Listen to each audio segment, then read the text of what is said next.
Assalamu alaikum dear students, hope you are doing well. Today I am going to start scientific notation. आपके पास question है, for example question number 1 है right each number in scientific notation.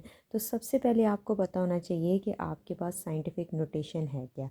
Scientific notation basically आपके पास एक वे है लिखने का कि आपके पास जब वेरी बिग नंबर हो तो आप उसको कैसे लिख सकते हैं।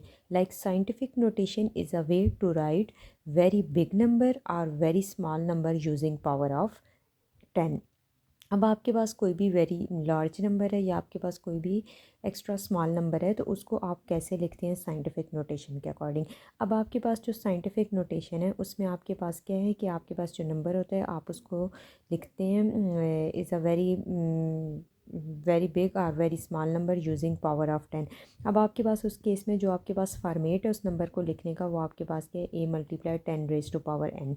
अब यहाँ पर आपके पास a के लिए जो आपके पास लिमिट है वो आपके पास क्या है, ए आपके पास क्या होना चाहिए greater than or equal to 1। A आपके पास ग्रेटर हो सकता है या आपके पास इक्वल टू 1 हो सकता है और आपके पास लेस देन क्या होना चाहिए 10 से। ए की जो वैल्यू है बेसिकली जो आपके पास ए नंबर होगा या तो वो आपके पास 1 होगा, 1 से less than or equal to 1 होगा। मगर आपके पास आपके पास जो डिमांड है ए के लिए, ए आपके पास क्या है greater than or equal to 1। A आपके पास 1 भी हो सकता है, 1 से ग्रेटर भी हो सकता है मगर लेस देन क्या होना चाहिए 10 होना चाहिए। अब आपके पास क्या है कि ए आपके पास क्या है ऐसा has only 1 digit before decimal. अब आपके पास ए वो डिजिट है कि आपके पास ए से पहले just like A has only 1 digit before decimal. Like आपके पास ए से पहले जस्ट 1 डिजिट हो before, A has only 1 digit before decimal. Next है आपके पास एन के बारे में क्या आ जाता है कि एन आपके पास क्या है, एन आपके पास क्या है इंटीजर है जो आपके पास बताता है tell us how many places decimal moved.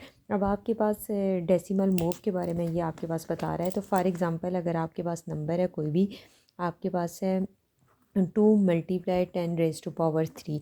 अब यहाँ पर आपके पास इस केस में क्या है कि 2 मल्टीप्लाई 10 रेज टू पावर 3। अब यहाँ पर ये जो नंबर है आपके पास क्या है ये स्टैंडर्ड फॉर्म है तो इसको आप साइंटिफिक नोटेशन के अकॉर्डिंग लिखें। यहाँ पर अब पॉजिटिव 3 है तो इसका मतलब क्या है कि आपके पास जो डेसिमल मूव हुआ है वो राइट टू लेफ़्ट हुआ है। आपके पास क्या हुआ है राइट टू लेफ़्ट, तो आपने सिंपल लिख दिया 2 मल्टीप्लाई 10 रेज टू पावर 3। अब अगर आपके पास रहता है ना कि 2 मल्टीप्लाई 10 रेज टू पावर -3 तो इस केस में जो आपके पास डेसिमल की मूवमेंट आई है वो आपके पास क्या है कहाँ से आई है, आपके पास जो डेसिमल की मूवमेंट आई है वो आपके पास आई है लेफ़्ट टू राइट। तो यहाँ पर आपके पास क्या है कि एन आपके पास इंटीजर है जो आपके पास है कि tell how many places decimal moved if n is positive. अगर आपके पास एन पॉजिटिव है तो इस केस में डेसिमल जो है वो आपके पास मूव करता है राइट टू लेफ़्ट, और अगर आपके पास एन जो है वो नेगेटिव है तो इस केस में जो डेसिमल पॉइंट है वो आपके पास मूव करता है लेफ़्ट टू राइट।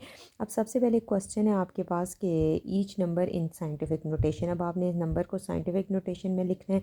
सबसे पहले आपके पास जो नंबर है आप देखिए वो आपके पास क्या है कि 405000। अब यहाँ पर आपके पास यहाँ पर नंबर प्लेस के अकॉर्डिंग आप इसको मेंशन कर सकते हैं कि ये आपके पास क्या है। अब यहाँ पर ये आपके पास 1 है, ये आपके पास 10 है, ये आपके पास 100, ये आपके पास 1000 और ये आपके पास है 10,000 और ये आपके पास क्या है 100,000। अब आपके पास ये सारी प्लेसेस हैं। अब सबसे पहले देखें कि 1 10 100,000। स्टेप 1 में सबसे पहले जो डेसिमल पॉइंट है आपके पास जो डेसिमल है after first point non zero digit के आगे आपने अब अगर ये देखें ये जो गिवन नंबर है ना तो इसमें सबसे पहले आपने डेसिमल पॉइंट को मूव करना है। अब डेसिमल पॉइंट आपको कहीं भी नज़र नहीं आ रहा तो इसका मतलब है कि इसके लास्ट में आपके पास क्या डेसिमल पॉइंट है। अब आपने इस डेसिमल पॉइंट को आपने के पास जो डिजिट है फर्स्ट लाइक आपने सबसे पहले क्या करना है place decimal after first non zero digit. अब ये आपके पास फर्स्ट डिजिट क्या है नॉन ज़ीरो, इसके आपने डेसिमल पॉइंट को मूव करना है। अब स्टेप 2 में आपने क्या करना है आपने काउंट करना होता है कि डेसिमल पॉइंट को कितने पॉइंट्स मूव किया। अब यहाँ पर देखें आपके पास काउंट करने हैं कि हाउ मैनी डेसिमल मूव, तो इस केस में कितने पॉइंट्स में डेसिमल मूव हुए लाइक 1 2 3 4 5 पॉइंट पे डेसिमल मूव हुए। फिर आपने इस फॉर्मेट के अकॉर्डिंग अपने उसको लिखना है।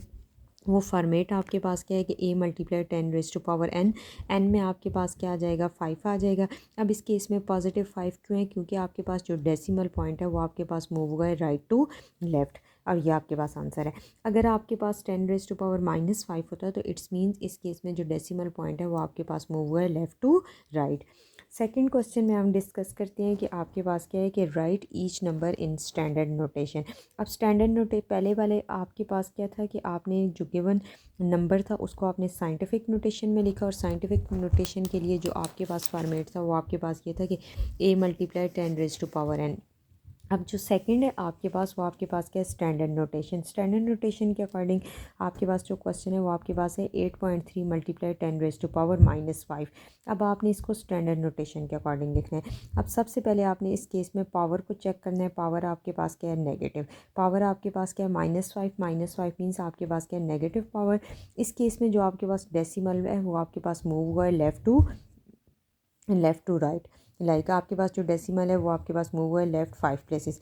सेकंड स्टेप में आपने अब आपके पास क्या है 8.3, तो इट्स मीन्स कि आपके पास क्या है कि पॉइंट को आपने 5 प्लेसेस बैक करना है। लाइक 8 है, फिर यहाँ पर देखिए आपने 8 के बाद 8 लाइक 1 2 3 4 5 प्लेसेस आपने इसको लेफ़्ट साइड पे मूव करना है।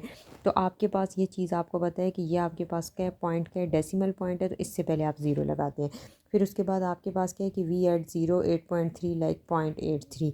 अब यहाँ पर देखें सबसे पहले आपने फ़र्स्ट पॉइंट अगर मूव करते हैं तो आपके पास 8 पॉइंट आपके पास डेसिमल पॉइंट क्वेश्चन में था 8 पॉइंट। पहले आपने 1 पॉइंट मूव किया है, फिर आपने 2 पॉइंट मूव किया है, फिर आपने 3 पॉइंट मूव करते हैं, फिर 4 पॉइंट, फिर उसके अकॉर्डिंग आपके पास क्या होता है आंसर आता है।